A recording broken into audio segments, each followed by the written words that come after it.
Здравейте! Намираме се в едно от полетата на фирма Аграком. И тук виждаме едни прекрасни ечемици. Студена пролет, трудна, влажна, изключително преувлажнена, даже бих казала. И един ечемик, който трудно тръгваше. Тук, за да запазим продуктивността, сме третирали с 200 мл астелис. Мисля, че достатъчно добре се вижда колко е добра кореновата система. Тук имаме по 4 братя. Един клас, който за мен ще изнесе много сериозен потенциал. А след малко ще ви покажем и други полета на ечемик с различна сейдба, малко по-късна сейдба, как изглеждат нетретираните площи с астелис. Полето, което казах, че е направено с 10 дена, 10-11 дена да бъдем точни. Има разлика в сейдбата на двете полета. Заваля дъжд и не беше възможно и това е причината да имат реално тази разлика.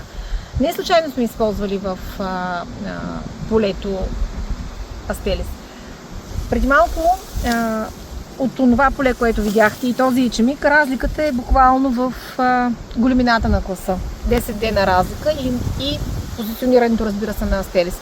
Целта е да направим по-добро кореново хранене, да направим продуктивни общите братя, както и тези, които изнасят потенциала.